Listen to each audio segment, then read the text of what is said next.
Welcome to another episode of Clutch Entrepreneurs. Today we have a very special guest with a crazy story. My guest today did 12 and a half years in federal prison from the age of 19 to 31 to get out and successfully own and operate a multi-million-dollar real estate company. My guest today, Pablo Rodriguez, aka Pablo Escobar. What up, what up, what up? What's good? Not much, man. Thank you for coming on the show, bro. Dude, thank you, man. Thanks for having me. Man, your story is crazy, bro. So we've been talking about this for like the past hour. It's very, very intriguing to me how you can flip like that. Like, you know what I mean? Like, that's not usual, right? I mean, first of all, bro, 12 and a half years in prison. That's crazy, bro. Like, I've never even been to jail, knock on wood. I've been to like the magistrate. And that shit was horrible. I felt like I was pulling my hair out just one day in that thing. 12 years, bro? 12 and a half years, bro. Day for day. Man, tell me, man. So what was your life back then, man? Because you're a whole different person now. You're a professional. You know, you carry yourself well. You do a lot of business. So that couldn't have been the same guy. Nah, not at all, man. Tell me about that Pablo, man. Well, man, that Pablo was a young kid that started out really in the streets at like 15 years old, bro. Like, so I was a baseball and football like breakout athlete. Like I had scholarships on the table my freshman year. Okay. I played ball with Eddie George at Fort Union Military Academy. Okay. His last year there was my first year there, and he went on to Ohio State, and I got to see somebody with insane work ethic that inspired me and really made me level up in football. Yeah. And dude, I had every college on the Eastern Seaboard reaching out to me. But when I lost my grandfather my freshman year, everything went upside down for me. Like, my grandfather was the first death I ever experienced, because that was, and let alone the first death I experienced and the closest person to me, because he was like my best friend. He was my dad when my dad wasn't there, because my dad was overseas, TDY or at some war, And so my grandfather always had my back. He was always at my games. He was my biggest supporter. And he was the one that always believed in me. And he was like, Junior, you're the one that's going to change the family's history. You're the one who's going to make it, And so when he passed away, man, in 96, I lost it. Like, I literally lost it, And I went after his funeral, he died on Thanksgiving morning in 96. And when he passed away, man, and I ended up going back to school, because it was a boarding school, right? And I was there on a scholarship as well. And literally, I go back to school, and I thought I was going to be okay, man, and then I wasn't, because literally, we had a game probably about a week after we got back, and I had this tradition. Like, you ever watch Rocky, bro? Mm-hmm. Or you remember when Rocky, before every fight, what did he do? I don't remember that good. He always went to the church to go ask the priest to throw down some blessings on him, right? Okay. And so, off of me growing up off of Rocky, like, literally, I had a habit before every game. I had to call my grandfather if he wasn't there and ask him to give me the bendición. And so, first game back, just out of habit, I didn't even realize what I was doing. Out of habit, I went to the phone booth, because we had phone booths back then, and I go in the phone booth, use my calling card, and I call my grandfather. But my grandmother picks up, and when my grandmother picks up, she's like, "Hey, mijo, what's up?" And I was like, "Damn, I got a game today." I was calling because I needed to get the bendición from Vuelo. And she's like, "Oh, don't worry about it, papita. I'm gonna give you the bendición. Que Dios te bendiga, que te cuida, and you have a killer game. Do what you do." And man, bro, like, it floored me right then. But I took it. I went. I played my ass off. Did really good. We finished out the year champions. We got the state championship, undefeated season, and it was great. But that it hit me when I got back from the game. He wasn't ever going to be around. I was never going to hear him say bendición, and I lost it. I ended up beating the shit out of this one kid, and they kicked me out of the school because of how bad it was. And then after that, it was like I went to public school and threw my arm out, no good. So now I can't play baseball. Now I can't play football. I'm all the way messed up. And so I grew up in Smith Projects in New York and Lower East Side. And out there, it was a rule. You either play ball or you sell dope. And since I couldn't play ball no more, it was just it automatically in my mind was like, I guess I got to hit these streets, you know? And I started messing around in the streets, little corner boy at first, realized that wasn't for me, went and hit a lick with one of my good friends, and we came up practically like the first kid in my neighborhood with a brick at 16.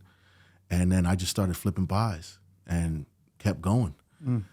Ended up getting some other connections along the way, got into moving ecstasy, and then fast forward, making all this money, living this lifestyle. It was fun, it was good, but I never had really experienced the jail or prison side, you know? And then in 2001, I was on the radar for the feds. They had me under investigation since I was 18 years old, and they arrested me in December 11th of 2001. And so going from that to now, I'm on lockdown, you know what I mean? And I'm facing 3 life sentences. So it was crazy. It was a major transition, bro. Like, did you not like when you're doing the drug, when you're selling the drugs, making the money? Do you not really? Is that not in your head at all? Like the consequence? No, you're not even thinking about that. All I'm thinking about. I mean, yeah, there's a consequence, but all I'm thinking about is you're not gonna catch me. Yeah. You know what I mean? Nobody thinks they're gonna get caught. Yeah, nobody thinks. But it's like you don't have any fear of getting caught. Like you're not like, man, if I get caught with this, I'm done. Bro, I've been on the highway with loads. Like I've been on I-95 with literally riding around with a life sentence. And you never, but it never crossed your mind. It never dawned on me, bro. Like a cop never got behind you or nothing. Bro, never. But you were young, bro. 18 years old. I was young, but I was smart, man. And I don't say that just to be cocky. Like I was pretty smart. I used to do things different. Like back then, a lot of people used to use Greyhound, right? Bro, I used to put girls on Greyhound with fake maternity bags filled with a load and get it to the location. Damn.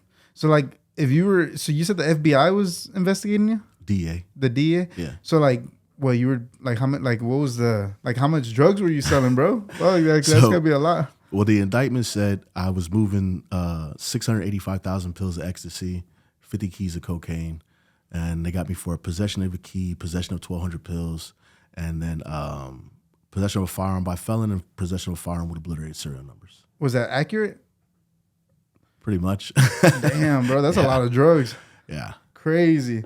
Okay, so you're 18, right? You're what, in New York City? I was based out of New York because that's where I grew up at. That's where I live, right? But I did business all up and down the Eastern Seaboard. In my indictment, they said if you got ecstasy between 1999 and 2001, it was an 85% chance it was supplied by me. Damn, that sounds like some movie stuff. Jeez.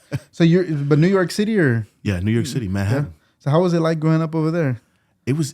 Growing up there, man. I mean, it's the only thing I really knew, but I loved it. You know what I mean? Like New York is a city where you have everything at your fingertips at any given time. You know, so it was great. It definitely taught, like New York is definitely a city where survival of the fittest.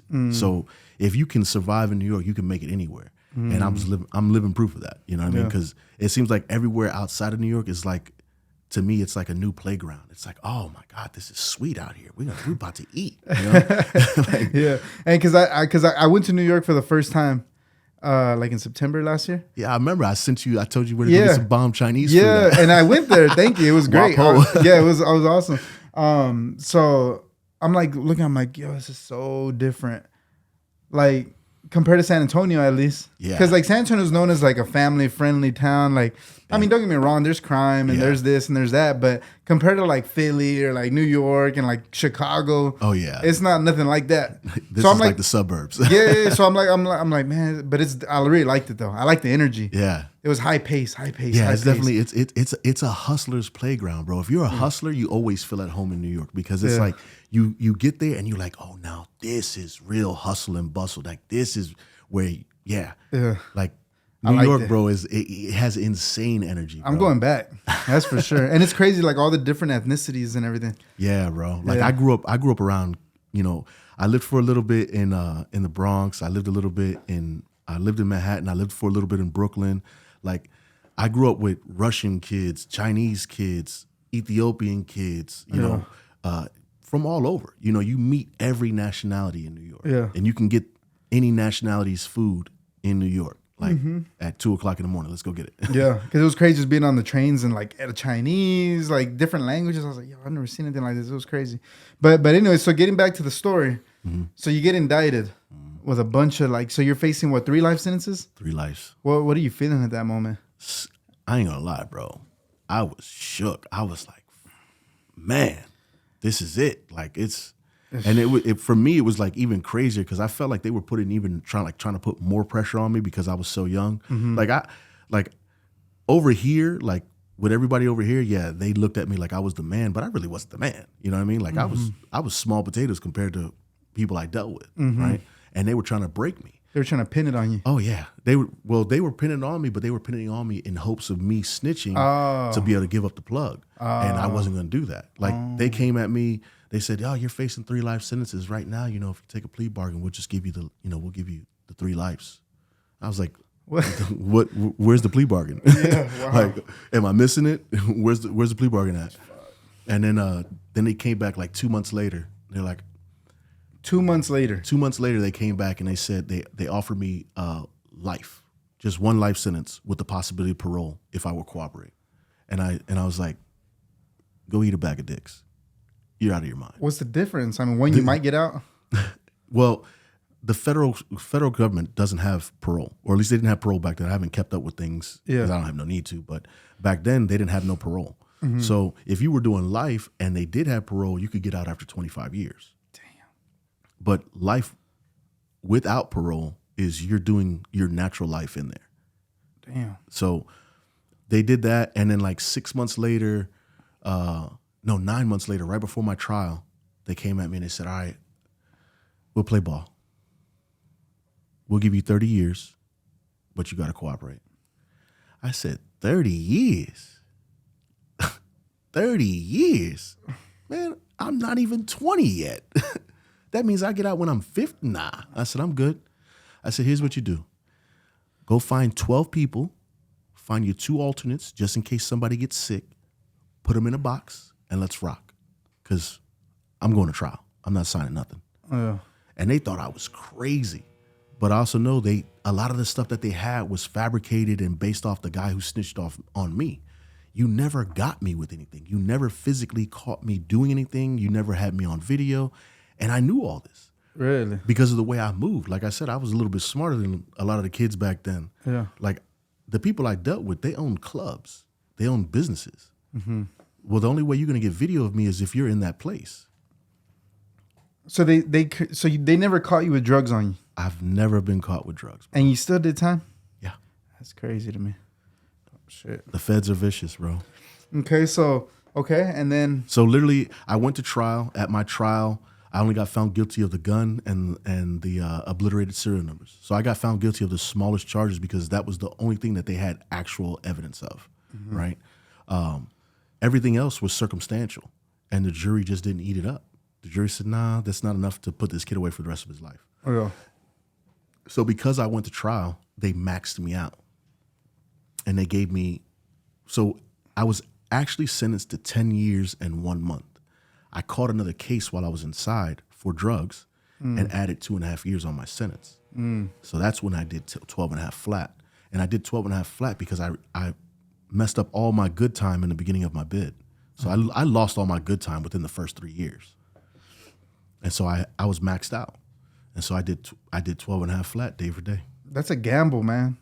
So you're like a 19-year-old kid and you're gambling with your life. I mean, if you look at it, I've been gambling with my life. That's fucking wild. But it's like, to me, I didn't have a choice because it was like, okay, either I signed this plea bargain. That's 30 years. Yeah, like, what do you got to lose? Years. Like, yeah, to me, already. I'm like, what do I have to lose? Yeah, that's true. If I do 30 years, what I'm going to do? I'm going to get out and come out here and have a kid at 50? Yeah. Because I didn't have no kids or anything back then. Damn. So I'm like, nah. Are you mind fucked at that point? Like the 2 months that it takes to get to trial, are you like, fuck, bro? You know what I mean? I mean, like, so it's crazy. Like when I was waiting to go to trial, man, I was just like, man, just don't let me get life. Literally, I was like, just don't let me get life, Lord. Come on. Damn. But I didn't feel like I had anything to lose. I mean, worst case scenario, what? I end up with the 30 years that they were going to give me anyways? Or I end up with less time because I actually took a chance on making them prove that I was actually guilty of what they said. Yeah. And so Fuck. literally I remember my dad talking to me and he was like, man, what are you going to do? I said, man, I'm not signing this plea bargain. Let's go. We're going to trial. Yeah. What I got to lose?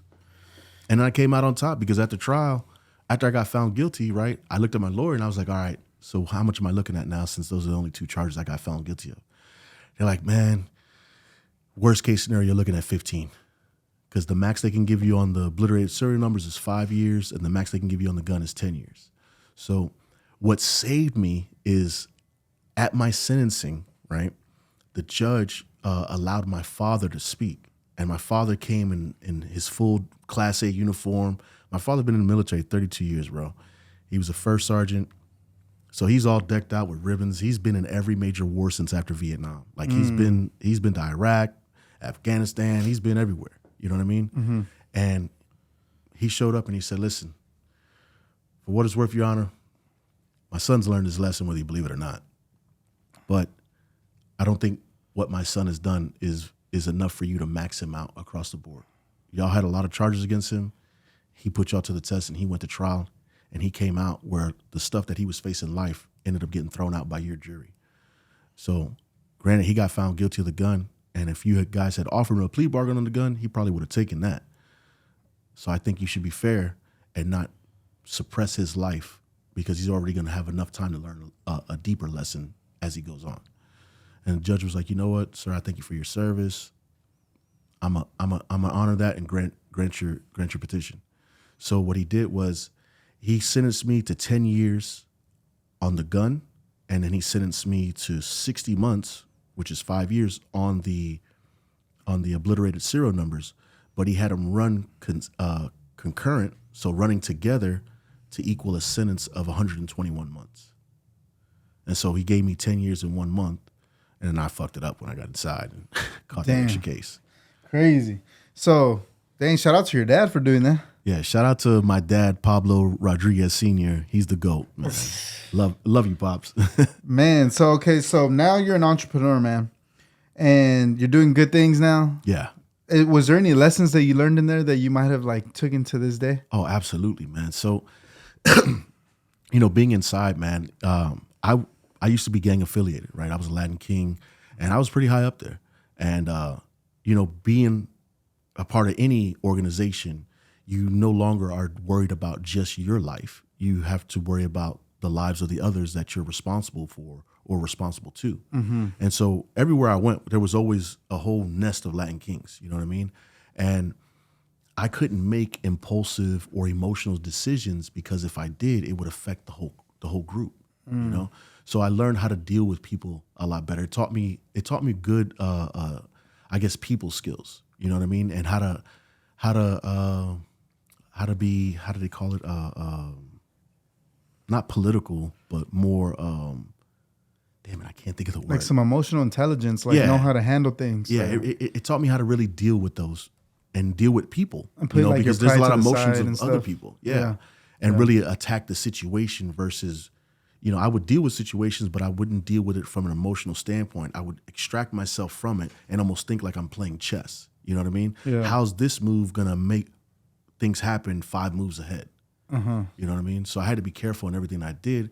And it's helped me a lot tremendously, especially out here now, and especially dealing with people in real estate. You know what I mean? Because you deal with all different types of emotions. You deal with the people who are in debt, going through divorce, disease, dealing with family issues. You deal with the crackheads who inherited a property and trying to hide it from everybody else. So I've learned how to literally be neutral in every situation so that way I don't react or make an emotional decision. Gotcha. So that's one thing you could take away from that. Absolutely. That's helped you. So like when you were in there, right? Mm-hmm. So like I would assume that it's like a jungle in there and you got to like learn how to adapt. Because now you're just a bunch of criminals and you know what I mean? Stuff like that. So like, was there a time when it was like this isn't for me. I'm going to do my 10 and I'm going to get out. I'm going to be a successful whatever, Man, that didn't come for like 6.5 years, man.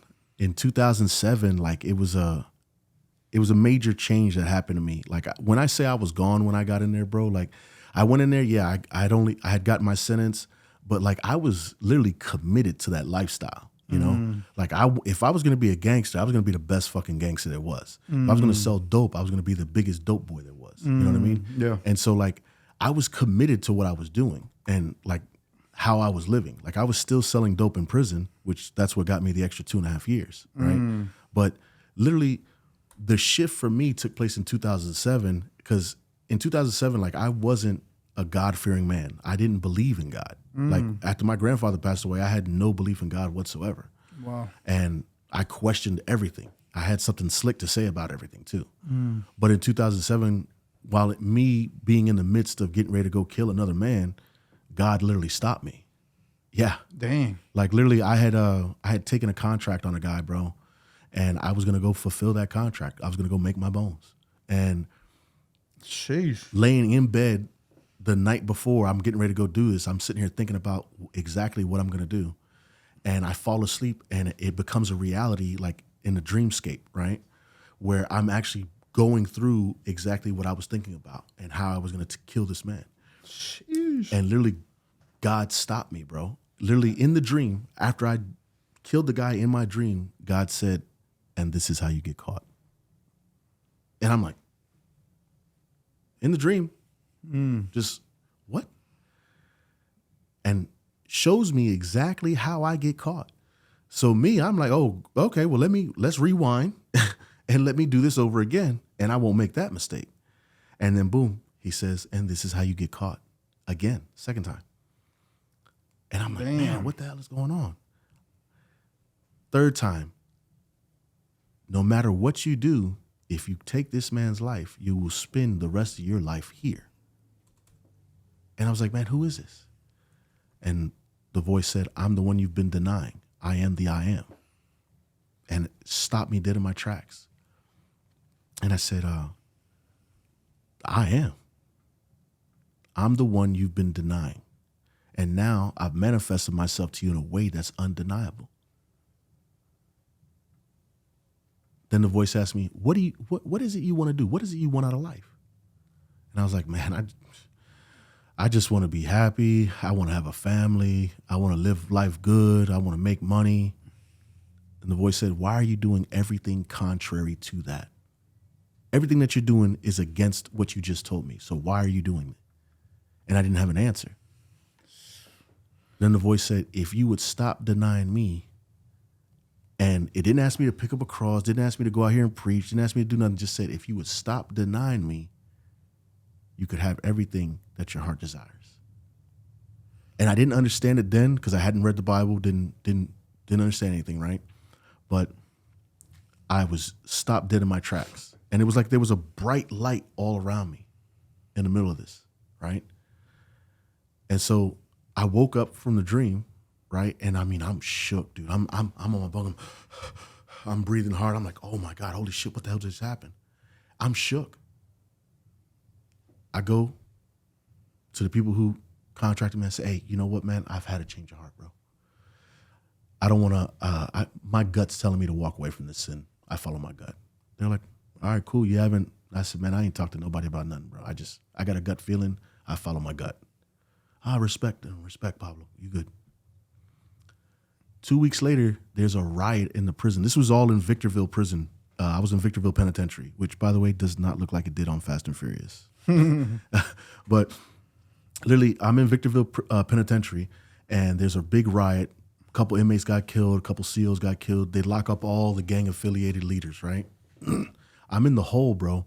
And for like 2 weeks, literally, I'm in the hole. And then one day, I'm going through my regular morning routine, wake up, wash up, do some workout, listen to the radio. And I'm sitting on my bunk listening to the radio. It's one of those tuner dial radios, right? You remember those back in the day? You just scroll on the side? Yeah. So I'm scrolling, looking for something to listen to. And all of a sudden, I hear this voice jump out at me. And it's this pastor named Raul Reese out of Pasadena Christian Calvary Chapel, right? Calvary Christian Chapel in Pasadena, California. Shout out to Raul Reese. I don't even know if you're alive or not, bro, but you changed my life. He was talking about when he came back from Vietnam, how he was batshit crazy, right? And it had got so bad for him where one day he decided he was going to kill his wife and his 2 kids. What? Yeah.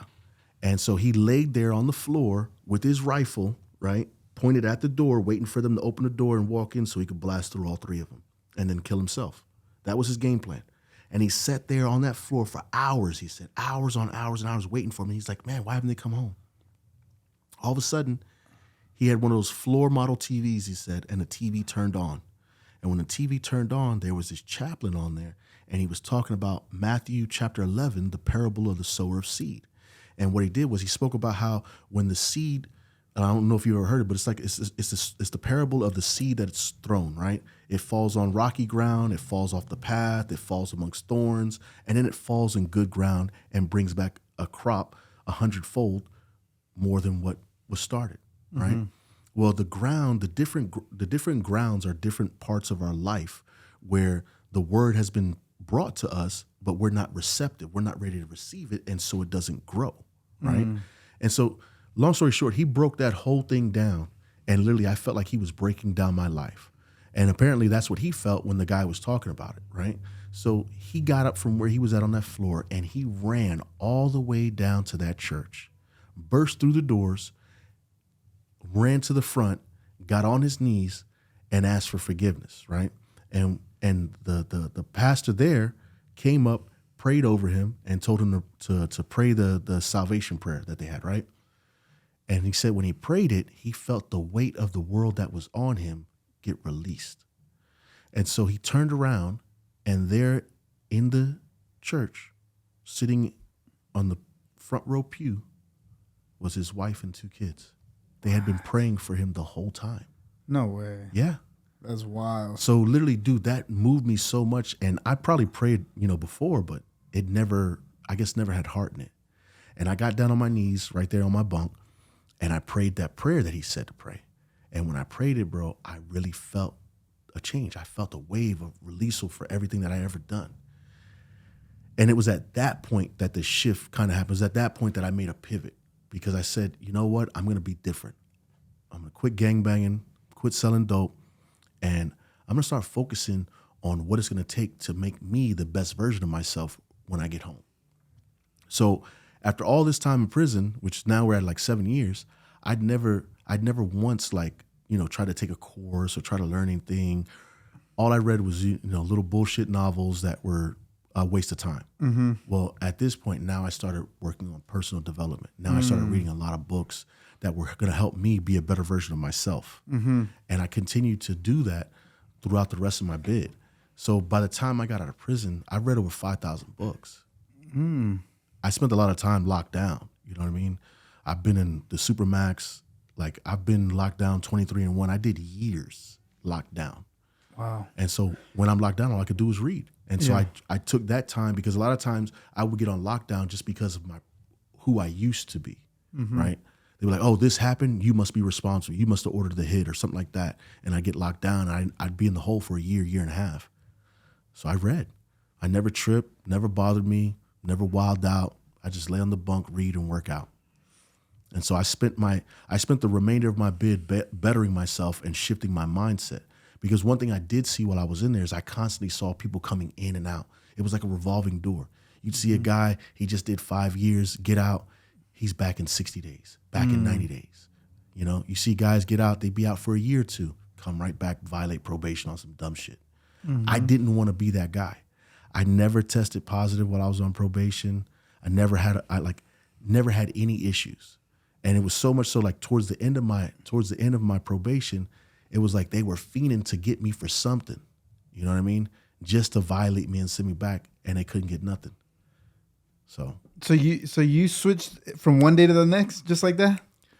It wasn't like instant, because granted who I was and the people that I had around me, but it was like I made it known. I was like, yo, I'm not doing this. Like, they're like, I was the money man, If I close the faucet, nobody drinks water, Mm-hmm. I closed the faucet, but I did it in a way where it wouldn't create a rift. Like, close the faucet here, open the door for somebody else. Hey, you can have that. Take over. I don't want it. Keep me out of it. To me, the whole thing about prison and like all that stuff you're talking about is like the mental part of it. Mm-hmm. Like, how'd you keep yourself like sane and focused, man? Like, you're talking about you would be somewhere by yourself. Yeah. Like, just in one cell by yourself. Yeah. Like, how do you keep your sanity in like something like that, bro? Like, did you have any moments where you were like, you felt like you were gonna lose it, or no? No. No. Not once, bro. The only reason being is this, right? My father, he gave me like a small speech before I went in, and he said, "You were a general in the streets, so you got to be a general in there. So you always got to stand 10 toes down." And for me, it was like I seen that happen to guys. I seen guys lose their minds, screaming in the middle of the night. I see guys that would just have a panic attack, and I wouldn't do it because I just wouldn't allow myself to think like they were, like to think that it was over. Yeah. Like to me, I always kept a positive mindset. Like, hey, I'm getting out of here, and I'm going to get out of here. I'm going to make it out of here. Yeah. I made it out of there without a single hole in me. Dang. Yeah. So like, that stuff always just like, that's why I wanted to ask so many questions. Cause like, dang, that's crazy to me, bro. Like to be locked up somewhere, bro, like your freedom taken away. That shit, like, that's crazy. It'll make or break you, bro. Like legit, there's people that go in, they get broken, and they end up spending their life in there because they conform to that system. You know, there's people that go and have the mental breakdowns, but yet they never stop doing what they're doing. They have the mental breakdowns and end up keeping themselves in that box. Whereas I wouldn't have that. Gotcha. I refuse to have it, you know? Gotcha. So, okay. So now we talk about the transition. All right. So now you're getting out, 12 years pass by, and now you're like, okay, now you're going to get back into the real world. Yeah. And so did you go straight into entrepreneurship or? Nah. So when I got out, truth be told, bro, I got out to the halfway house, right? And my first job was at Denny's. It was at Denny's in Hopewell, Virginia, man. Shout out to Miss Arlisa for giving me the job. She was a nice old Southern lady, man. And I remember going up for the job interview, and she's like, "How long was you gone for, baby?" I was like, "Man, look, 12 and a half years." She was like, "Oh my God." She's like, "Can you cook?" I was like, "Can I cook? Man, let me show you what I got." She took me back in the kitchen. She said, "Make me some over medium eggs with some hash browns with some peppers and onions on them." I said, "All right, cool. Where's all the stuff at?" She showed me. I got to work, had it done for her in like 4.5 minutes, bro. Nice and clean little presentation. And she's like, "Man, I didn't even ask for the presentation. I just wanted you to cook it, but you did good. That was quick." And she hired me. So my first job was at Denny's, and then like I had the mentality I had when I came out was, all right, I know I'm gonna have to work a job for a little bit, but it's not gonna be a long time because I'm gonna figure something. I'm gonna find an opportunity and open a door for myself. Like I'm not waiting for anybody to open a door for me. I'm gonna find it myself. Because if you wait, then that's the longer you take to get on your journey. And like I was not a patient man. So literally, I get the job at Denny's, and then I got another job at a Circle Auto Recycling plant, which is like basically where they junk cars at, right? I got a job there, and then I had a job at a nuclear power plant as a janitor, right? So I worked 3 jobs. Like I lived up to my Haitian blood, bro. You gotta have 3 jobs, man. And so literally, I worked 3 jobs, bro. And opportunity really wasn't where I was at. I was in Virginia at the time. And like Virginia was just like, it felt like I was in the 60s there, bro. It was so behind the times. And my brother-in-law had hit me up and was like, "Hey, man, come out to San Antonio." And the feds were just now about to give me a pass where I could leave the state. So first chance I get to leave the state, I'm like, bet, let's go. Went to San Antonio. My mom lives out here, right? Her and her husband retired out the military out here. So I come out here and check it out. San Antonio's this breath of fresh air. I was like, oh, man, this is fire.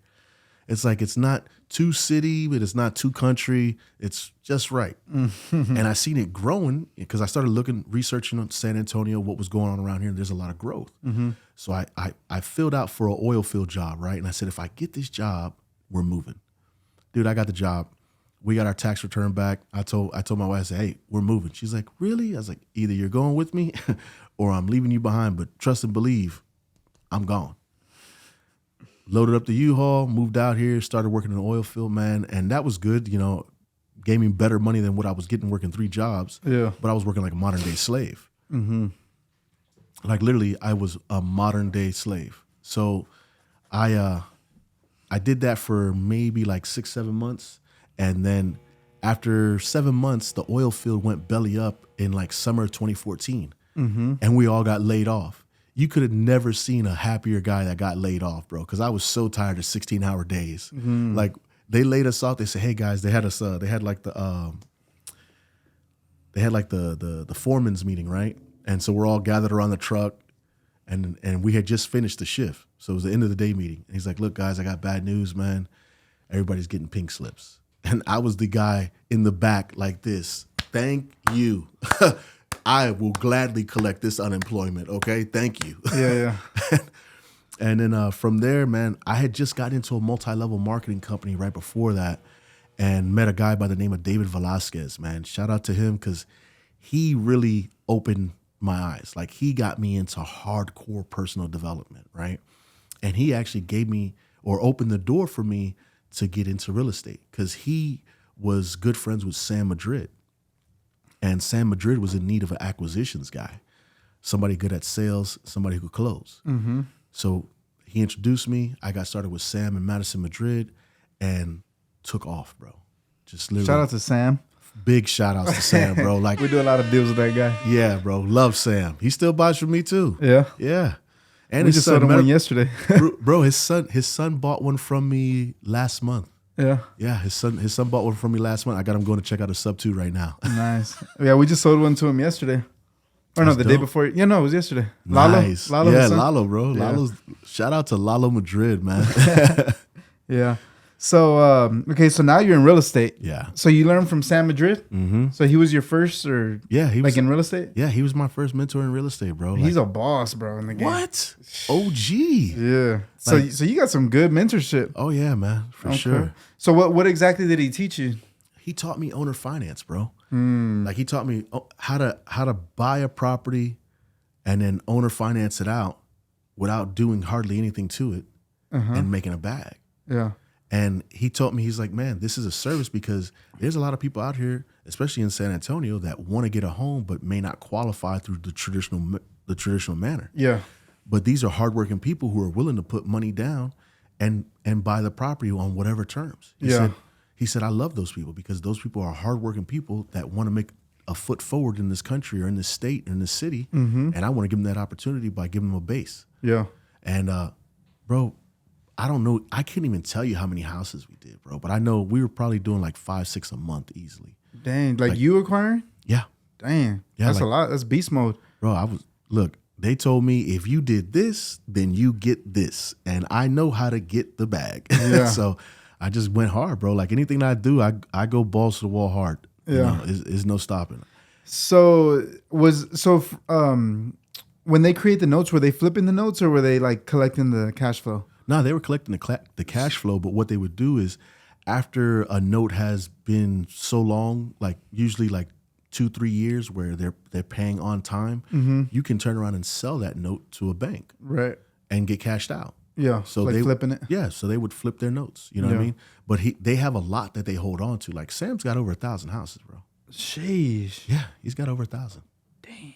On owner finance. Imagine Matter the of fact, cash flow on that every bro, month. I bet you money. Edwin got a solid 200-300 houses now. Quick. And Edwin was Sam's kind of acquisitions guy, right? And he taught me the ins and out of owner finance, but I taught them wholesaling. Yeah. Interesting. Like I gave them game on how we find leads, how we go about doing it, and tried to help them get set up with a whole system in place, man. Nice. So were they showing you how to acquire or yeah? So what were some of the methods? Oh, you know what? Before we go, for the viewers, just because you're probably lost right now. So creating notes, right? So it's it's an exit strategy. It's like you can get a house, right? You're familiar with wholesaling if you're on this channel. That means you contract it, you assign it to a buyer and make the difference, right? It's a wholesale. You make a quick assignment fee, you never close on it. And then a flip, you buy it, you fix it, and you sell it to a retail buyer. So an owner finance is actually where you buy a house, you fix it, and you sell it to somebody like you're the bank, right? So that means that they're going to give you a down payment, and then they're going to pay you every single month. And the house is now their property, so you don't ever have to fix anything. And they got to pay for the taxes. They got to pay for insurance. It's really a great model. Yeah. And you're also, so depending on how they do it, most people get like a private loan for a certain amount of interest, and then they charge, let's just say Pablo lends me $100,000 at 6%. And then I get a house for 60, put in 40. I use all that 100 and I sell that for 150. So I just created 50 in equity, and I'm paying Pablo 6% on 100,000, whatever that payment might be. But I'm charging 11% on 150,000. and so I'm making $500-600 a month in cash flow plus a bunch of equity out there. So that's like kind of in a gist if you get that. And you know what? We're gonna have Sam on the show. I'm gonna have to invite him now. Oh, you gotta get Sam, bro. Yeah. Sam's fire. Yeah. So guys, it's a great exit strategy. People get really wealthy doing this. This is pretty much what banks do. They're just becoming a small bank, right? Pretty much. So what exactly? Like, how did he show you how to acquire houses? Like, is there any techniques he showed you? So the way they got their houses was from wholesalers. Okay. Right. They didn't really do any marketing or anything like that. Like they every now and then they might throw out a couple bandit signs, right? Yeah. But usually they would put bandit signs on the property that they were in the process of selling. Okay. And they were like, "Hey, sell us your house, and we'll buy it just like we bought this house." Got it. What I mean? And number on the bottom. Yeah. And so that was one way, get a little bit of marketing. But for the most part, they dealt with wholesalers and real estate agents. Yeah. Like if a deal was a deal, they would buy it. So is that what they showed you how to do? They showed me how to analyze the deal and look for deals that made sense for their exit strategy. So what they predominantly liked was houses that were under 120K. Right. Didn't need crazy work, but if it needed work, it was okay because they would also owner finance fixer-uppers. You know what I mean? There's a lot of people who don't mind getting their hands dirty, making their home exactly how they want it. So this was the perfect opportunity. Hey, you can get this house for the low, right? You got to put a little TLC into it, but the good news is it's yours and you can do it however you want.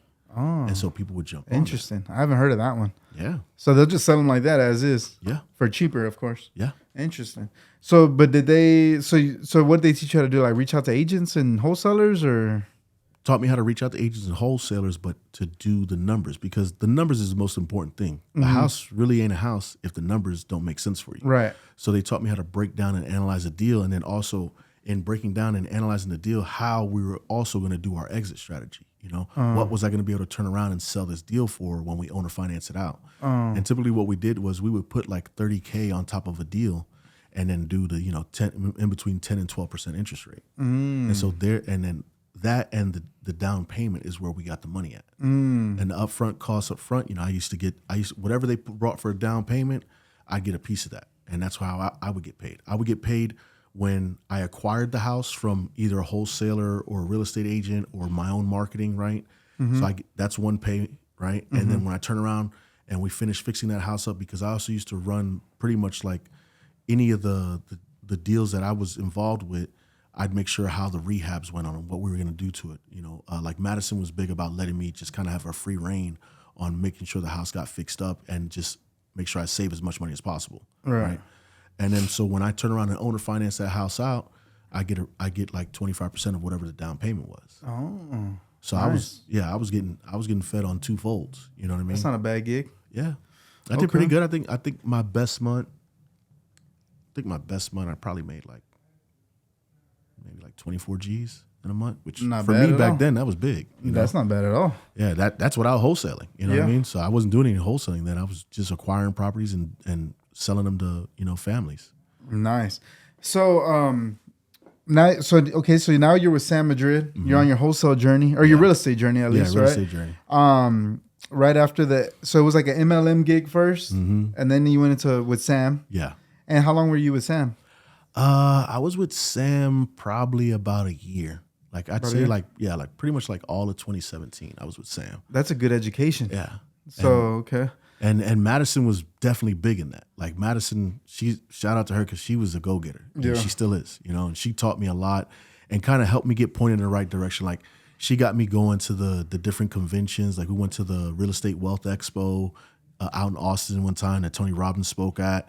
And that was huge. Got to meet like Tariq Al Musa and Christina Al Musa. They were all out there. It was pretty dope.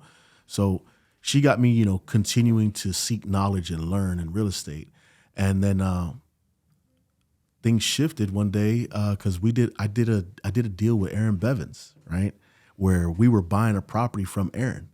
And so we get the property, right, and we're getting ready to close on it. The HUDs just came out, and Aaron's on vacation in California, right?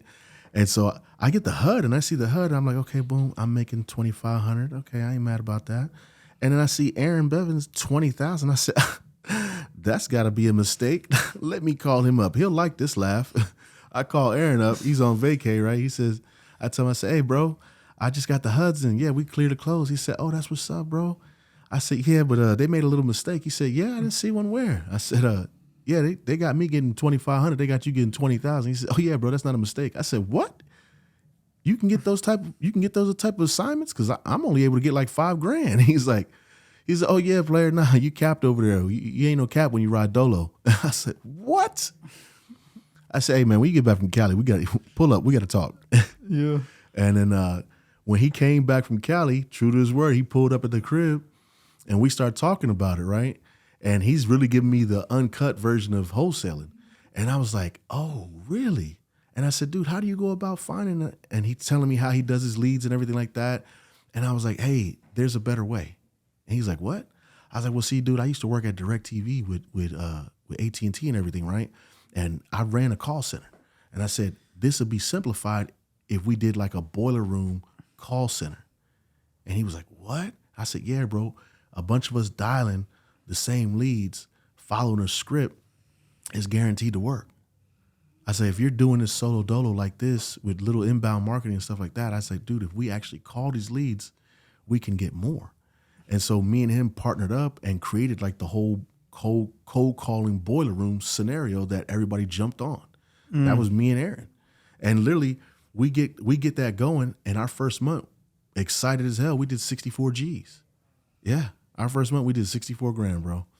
And we just kept doubling and getting up more and more after that. And then that's when we got on Q's radar. And Q was like, man, you guys are killing it. We had an office right over here by North Star, right? And Q came to visit us. And Q really wasn't in the cold calling. And Q was doing bandit signs and mailers, right? Mm-hmm. And so he seen what me and Aaron doing. He was like, yo, this is fire what you guys are doing. But you guys have no systems, no software in place. Like you guys are running like cavemen. Like we had spreadsheets and highlighters. Okay, that's how we did it. Like we would pull a whole list. We didn't know there was no list stacking back then. You didn't have REI Sift. You know what I mean? Yeah.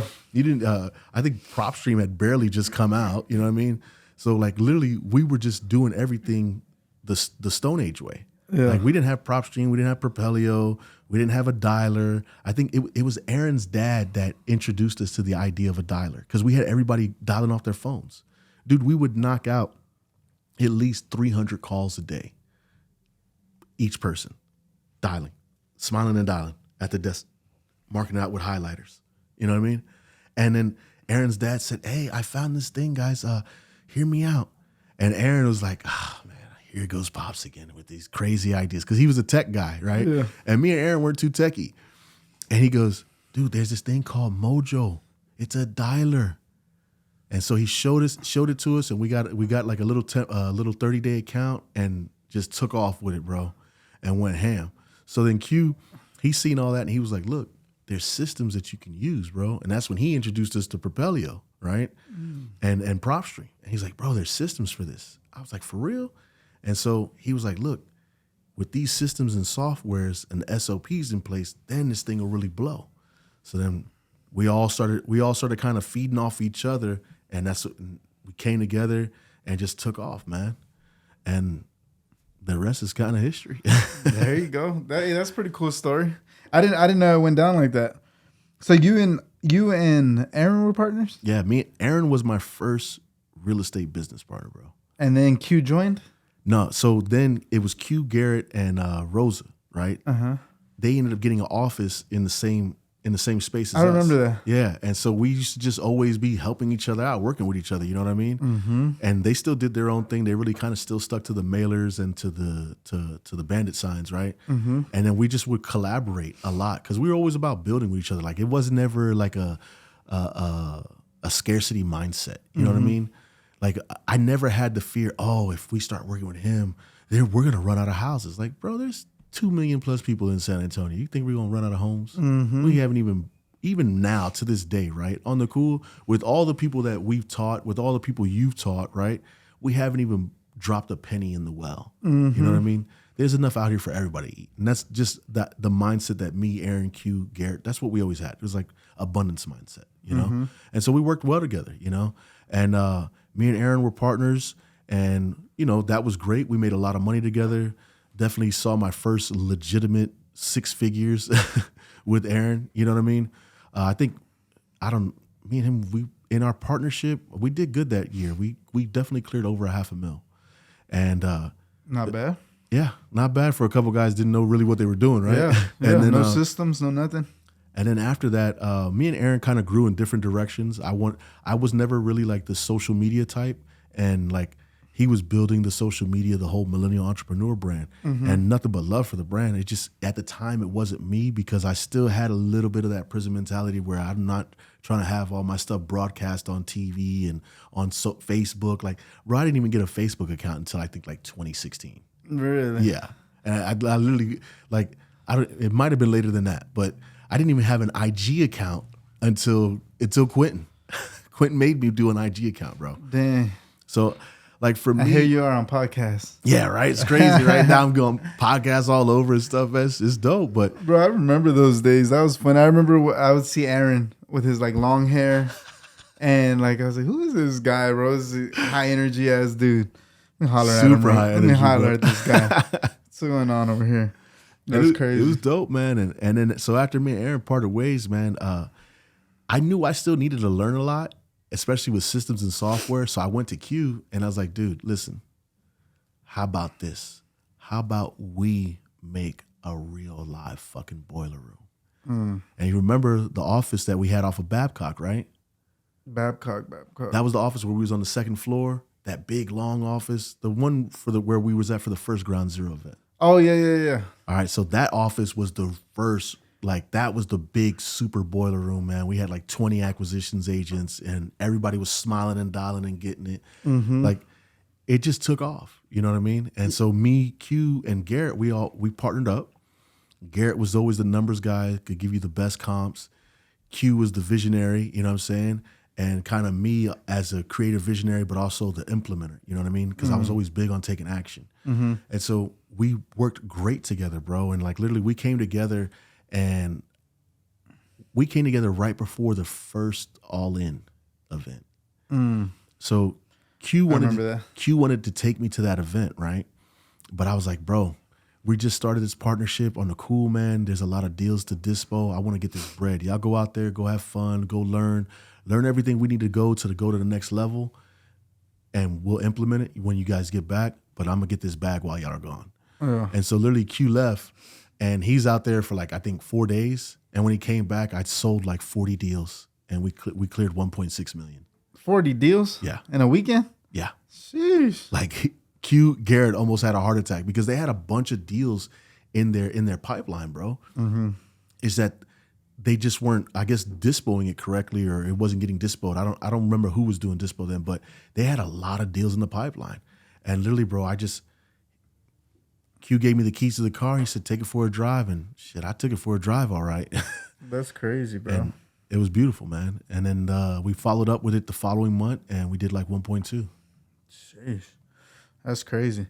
So y'all aren't together anymore, though, right? Who? Like you and Q? Yeah. Oh, y'all are still together? Yeah. Y'all been together this whole time? Nah. Oh, so like things happen and... Yeah, things happen. You know, I thought I was ready sooner than I was. Like I'm man enough to admit, like I thought at the time when we parted ways, right? I was like, you know what? I'm good to go do this on my own. And I did do it on my own. I made a lot of money on my own, but it didn't have the feng shui that we had together. You know what I mean?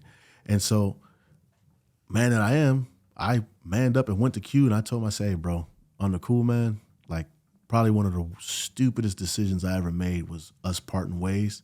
I think we all let our ego get in the way of things, right? And me so more than you, because he didn't want me to leave, but it was really on me. I let ego get in the way, you know what I mean? And so I went as a man, apologized to him, he apologized to me, and back to being best friends, you know what I mean? Like, it's like we didn't skip a beat, you know what I mean? Yeah. Some people hate and, y'all butted heads. But, you know, if you're a real friend, like I call you a friend.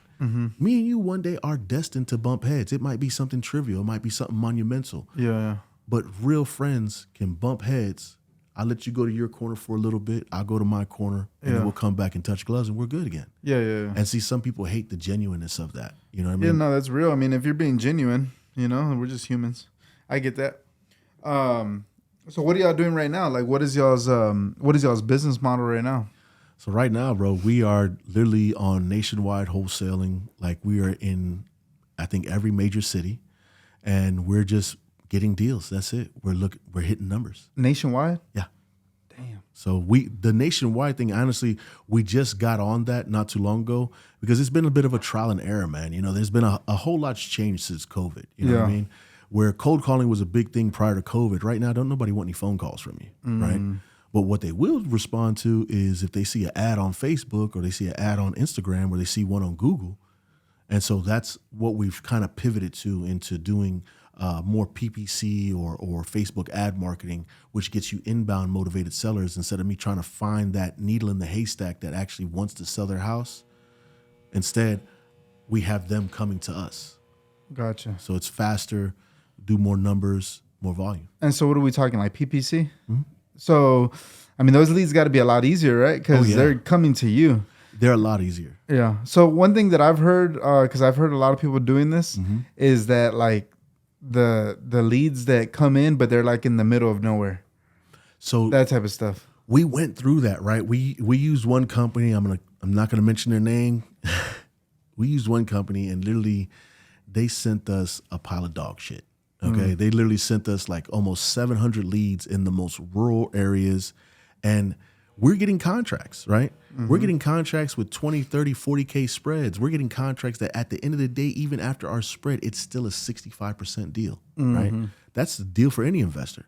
But nobody wants it because we're in in towns of population of 2,500. Yeah. You know what I mean? Yeah. Out of 2,500 people, well, there ain't 25 of them that are investors. Right. You know what I mean? Yeah. So that was the problem. Like the areas were too rural. So we had to change what we were doing and who we were doing business with. And then that's when we got plugged up with Benjamin from Bolt Deals. Like this kid out of Houston is a genius, bro. Oh, the 17-year-old? Yeah, he's 18 now. He's 18 now? Yeah, he just turned 18. He can't say that no more. Right? Fuck. That's why he was trying to close as many as possible. He's like, that's 17 years old. But bro, his marketing he focuses on the metropolitan areas, on the cities, right? Now, granted, you can't control who responds to an ad, but because they filter it out and they qualify the lead for you, they're not sending you trash that you waste your time and your energy on. And ultimately that costs you money, right? Every minute that we spend not making money is costing me money, right? So he simplified the process. See, whereas the other company wasn't qualifying the lead, they were just, as soon as somebody fills out an application, leads in your email, right? That's trash. Anybody could fill out. You know how many people we had fill out that were pulling pranks on somebody that they know? Oh, shit. Like, oh, hey, listen, I'm sorry you called me, but somebody put my number on there as a prank. I have some stupid friends. I'm like, is you serious? Dang. And you pay for stuff like that, right? Exactly. Because it's pay-per-click. Yep. And it's like $200-$300. Dang. Yeah. Interesting. So this Benjamin guy, he basically runs the ads for you, and then he qualifies the lead? So the way he has his system set up is he has a leads manager, right? Yeah. And he assigns a leads manager to each campaign, right? So now you have somebody who gets the information in that's filled out on the application, contacts them, right? Qualifies them by finding out what's wrong with their property, how much are they selling their property for, and is it a deal, okay? Do you realize I'm an investor trying to purchase this property? I'm not looking to make this my forever home. I'm looking to fix and flip it, right? So they qualify, and then after they've qualified it, they set the appointment for you. So after so basically what they do is they get all the information. They get you pictures, video, whatever you want, right? Or if you're the type that wants to actually go walk the property because you got to see, touch, and smell it, they set the time for you to go do that. So they take care of the whole front end for you. So like now, I don't need a dialer. That just saved me $250 a month. I don't need a VA no more. That just saved me about $1,100 a month. Okay? Sounds too good to be true, in my opinion. Yeah. Sounds crazy. Try this out. He guarantees it. He says if he doesn't get you an ROI, all right, then he works for free. Does he partner with you on the acquisition? Because it sounds like he's like kind of like he's acquiring. You're just closing. No, he doesn't. It's all yours. He gets paid off the marketing. That's very And so he's going to do the best marketing possible so that way you want to continue getting marketing. Huh. So Very interesting. I got started with Ben March 1st. March 1st to now, which is almost 45 days. Or we're almost at 40 days. In 40 days, I've got, what is it? Pass my phone. I'm going to have to hit up Benjamin. Benji, I'm going to call him. I already got a nickname. Big Benji. Not little Benji. So check it out. Right now, I have 64 deals in my pipeline and 70,000. Well, I have 64 leads that have come through and 70,000 that I've already secured in contracts in 40 days. In the first 40 days. Mind you, it usually takes a week or two to get everything going and start getting responses and stuff. And what is that right there? The app. Is it an app? The app. Yeah, this is is his app. His app. Damn, he's a little genius. Yes, he is. That's a little genius. So not only do I save money on now, I don't have to have. Oh yeah, let me show the camera. So you're gonna have to hook me up with Benji after this. Hopefully y'all can see that. Okay, so 64 opportunities over the last 39 days, and 64 of those opportunities I've already turned into contracts, right? That equal up to about 70,000 in commissions. Okay. Now, I upped my marketing because this month I'm already projected to do 180 for the month of April. Like I've got lead now, instead of originally I was just targeting Texas and Florida, right? Now I'm doing the entire country. Damn. I'm not holding nothing back. You got a lot of work to do, my friend. Man, I got goals, bro. You're gonna be able to sleep. Jesus. Shout out Benji. This is some new shit. No, but it's cool, man, because I've heard of the other company too, and I heard a lot of people using them too. That was always my thing, because I've heard of PPC, but I'm like, man, these leads are coming in from like, I don't know where the fuck USA, and then nobody's buying, and then you're back to square one. See, he's gonna ask you where you want to be at. That's so wild. And that's what they're gonna send you. That's so wild. I got a lead right before I got here, bro. I got a lead in right outside New Orleans. Like literally in LaGrange or Monroe. I got 2 houses in Monroe.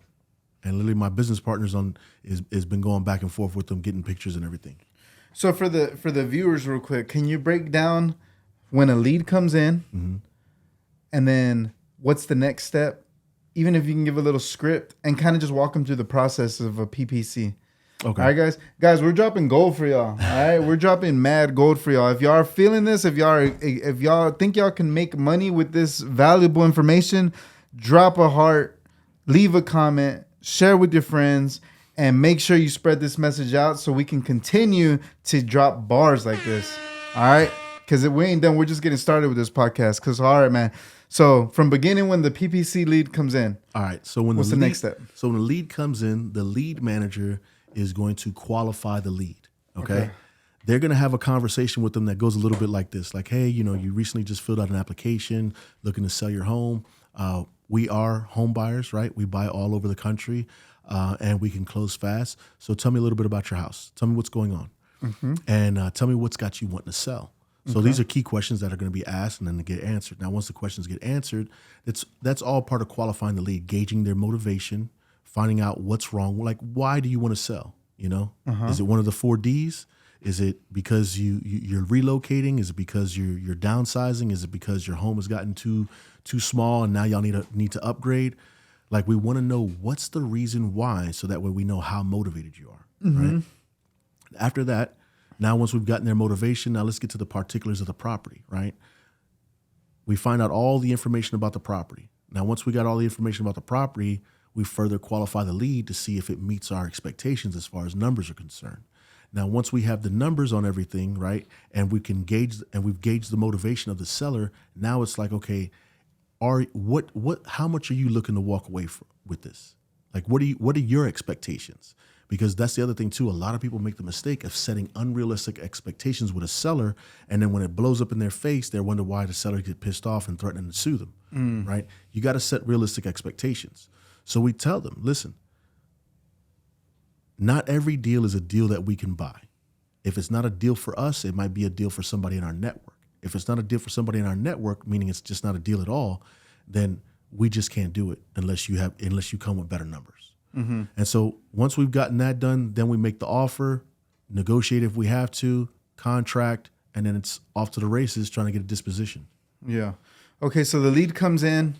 You have a certain script that your lead manager talked. Is it a virtual lead manager or is it an in-house? Virtual. It's virtual. Okay, so some of the questions were, what were they? Why they're selling, motivation? Yeah, why they're selling, right? How fast they're looking to move. Okay. Right? Do they already have somewhere that they're going to go? Meaning, have they already started looking for a place, or do they already have something locked in? What's wrong with the house? Tell me about it. Like, walk me through the house. Paint a picture for me is literally what we tell them, right? Okay. Paint a picture for me. Act as if I'm walking right next to you, and walk me through your house and tell me what you see.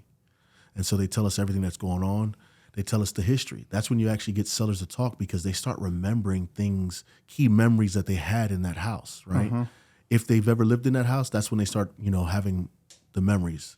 And so they start sharing those with you, and that gives you an opportunity to build rapport, right? Right. And so as we're doing that, and they're telling us all about the house, we're qualifying it. We're doing our numbers, okay? And then literally, as we're doing our numbers, we'll tell them, hey, listen, we have an underwriter here in the office with us right now, right? How much is it that you're looking to get? And they'll tell us how much it is. Okay, now are you negotiable on that? Now, I like what I'm seeing. I'm crunching the numbers, and it looks pretty good based off what you're asking. Let me go holler at my underwriters. I'm going to put you on a brief hold. So we put them on hold. What do you think happens when you're on hold?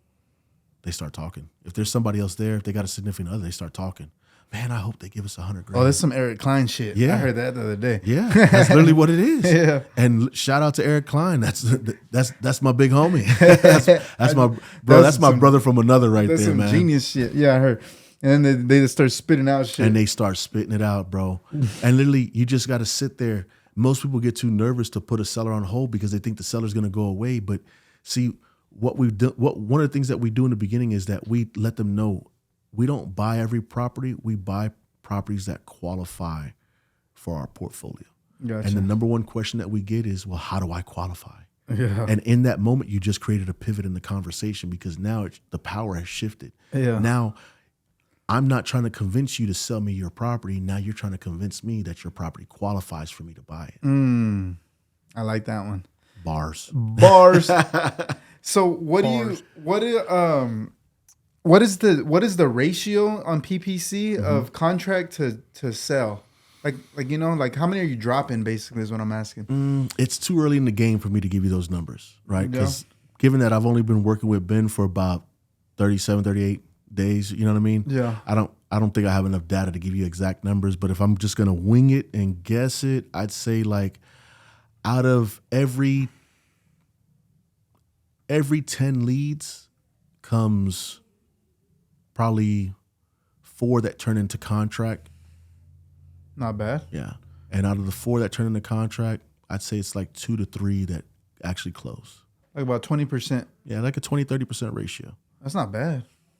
And it gets better. I know it gets better as you keep fine tuning it and making adjustments to what you can do. And it also depends on your exit strategy. Like, not everybody's hip to creative finance, doing a sub 2 or owner finance or doing a wrap deal. You know what I mean? Yeah. So, I mean, I'm pretty versed in all that stuff. So I get to it. Yeah. My biggest thing is a lot of people on PPC initially start out trying to get market value.